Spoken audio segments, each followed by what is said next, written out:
that is just, it's fascist, it's totalitarian, it's this information grab, and a government that knows everything about you is a government that can take everything from you.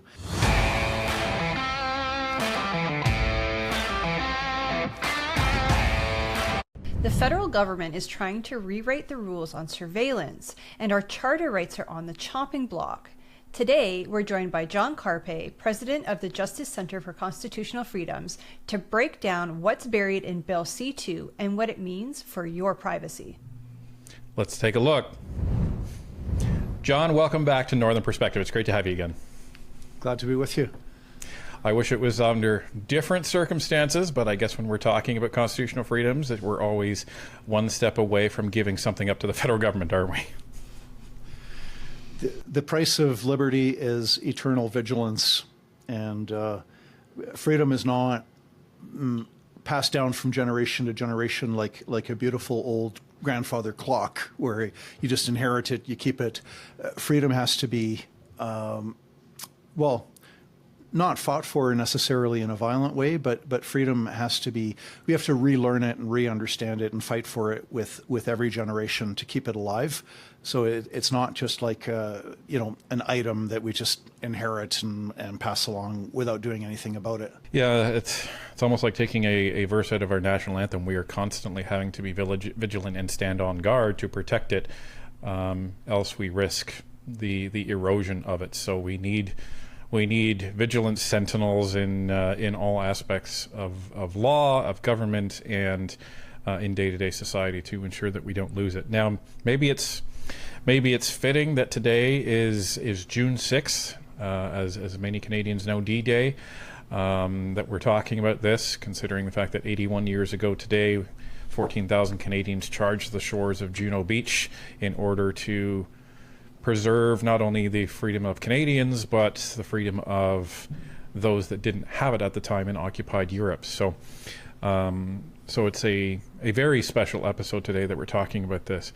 Now, when Bill C-2 first arrived on the docket, I think there was some cursory overview, and it's an interesting bill. I know Tanya took a look very briefly at it, and why don't you let us know what your first take was?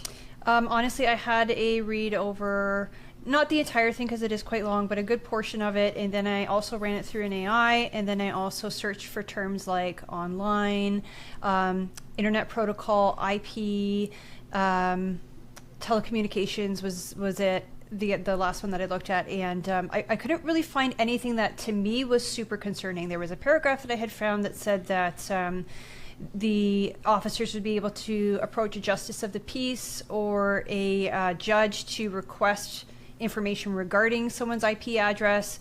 But I guess to me, I'm like, well, they kind of do that anyways when they need a search warrant, so I wasn't really seeing what the issue was with all of this.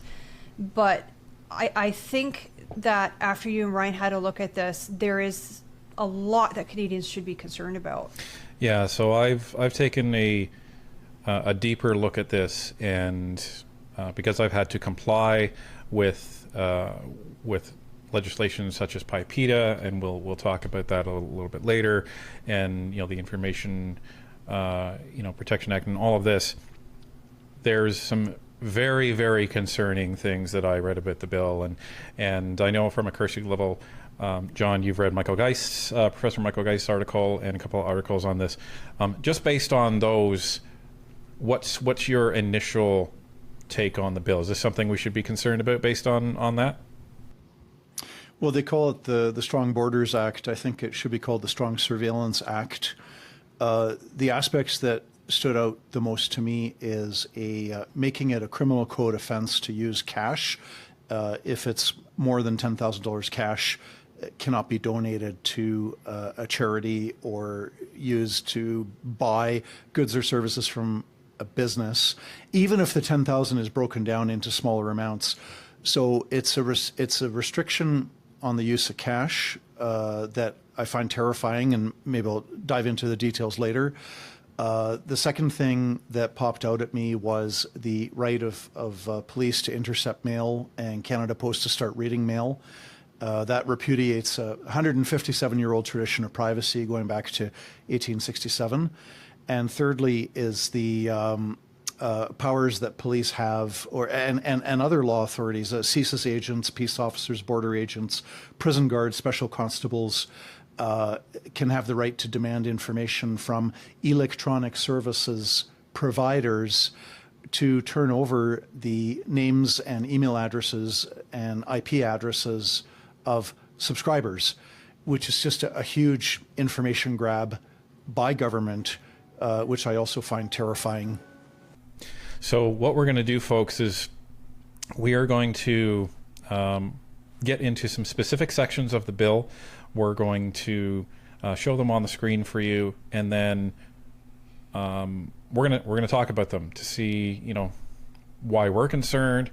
John can give his take, and anything else that perhaps that we've missed. We're going to touch on a couple of the concerns that John had, and this is something that every Canadian really needs to pay attention to, because this, I call this the North Korea bill, because that's the scope of power that we would be giving the government, in my humble opinion. So without further ado, let's take a look. So this is the bill itself, and you can find this on LegInfo. The link is in the description. This is the stage that it's at. So it's passed for first reading a couple days ago. We are in the midst of second reading. What does that mean?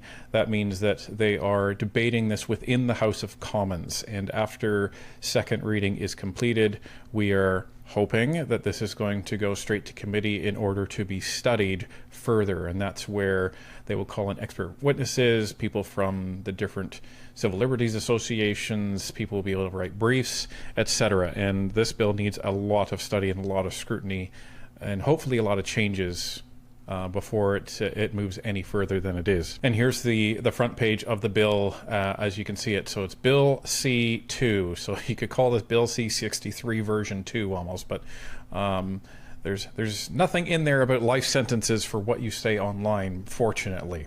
So this is one of the first portions that we want to talk about. So John, you mentioned this is one of your concerns, and this is part 27. And this is the portion of subsection 41, subsection 1 of the Act before paragraph A is replaced by the following: inspection of mail. The corporation may open any mail if it has reasonable grounds to suspect that, and then it's it has amended another part of the Act, and it also says every person commits an offense who, unless authorized under an Act of Parliament, knowingly opens, keeps, secretes, delays, or detains, or permits to be opened, kept, secreted, delayed, or detained any mailbag or mail or any receptacle or device authorized by the corporation of the posting of mail. So this is an issue in that it's basically saying Canada Post can open your mail if there is any suspicion of any wrongdoing, or that you will commit wrongdoing. And just at a cursory level, you might be able to sort of understand, say, okay, so if we suspect Bob has done something really bad, is it really that bad that we open his mail? But on that second part, that Bob will do something. Well, Bill hasn't done anything bad yet. So how do you now justify that? Now, the issue is people will use the argument, well, what about terrorism? What about this? What about that? What about violent criminals? Sure, but if we go down that path, that's a very, very, very slippery slope to just then giving up all of our rights just in case. Is that what you would take away from that? Yeah, law enforcement has always had powers to violate privacy, violate confidentiality, etc., but they have to go to court and get a search warrant and or other court order that authorizes them. Once upon a time, I knew this undercover cop, and they had actually placed a camera inside premises that were being used by the Hells Angels for criminal activities, and they they actually placed the camera right next to pornographic or quasi-pornographic poster of a woman on a wall, and so they always had people coming close to the camera. But they got a court order for that, and so I mean we want law enforcement to catch the bad guys, to use kind of very layman's language, and so the way it's been working for centuries is that police do not have any right to go into your home.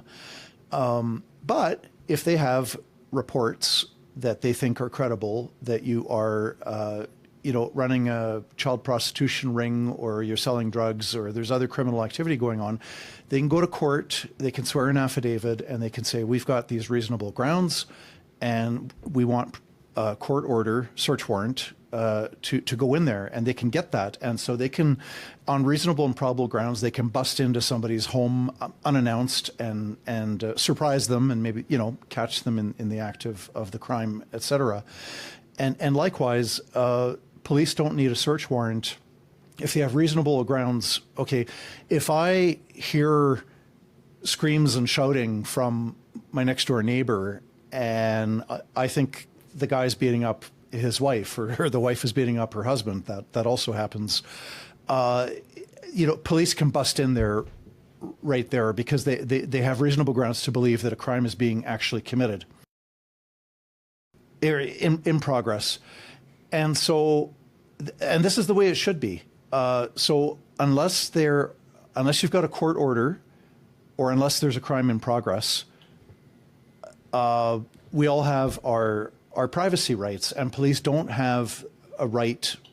They can ask you, hey, we're investigating a crime, did you see anything happening last night? And you can voluntarily respond and this and that. But in terms of coercive power, police don't have the right to ask questions and gather information. They certainly don't have a right to acquire the subscriber lists of electronic service providers. They don't have the right to go into warehouses just because there might be something there that is intended for export. There's some very broad powers there that I haven't fully looked at yet, to go into warehouses because there's something there that is intended for export. That's very, very broad. So that's kind of the guiding principle that should be in place, is we empower law enforcement, but we also restrict it, that if you want to violate privacy rights, you need a court order or a crime in progress. Well, and it's funny you mentioned that, so let's move along. So they want to amend Section 487.011 of the Act, is amended by adding the following in alphabetical order. Subscriber information means in relation to any client of a person who provides services to the public, or any subscriber to the services of such a person, information that the subscriber, so it goes along and it essentially defines what these terms are.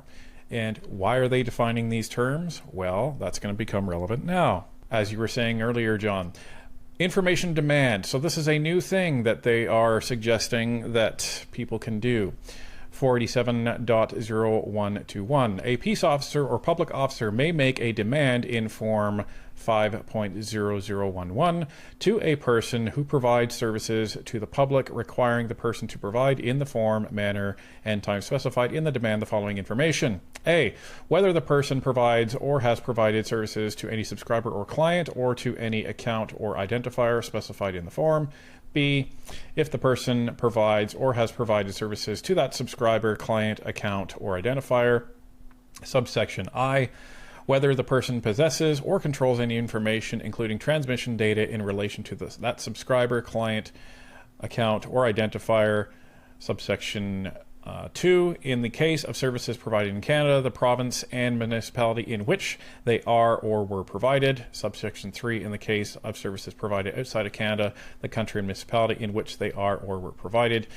If the person provides services to that subscriber, client, account, or identifier, the date on which the person began providing services.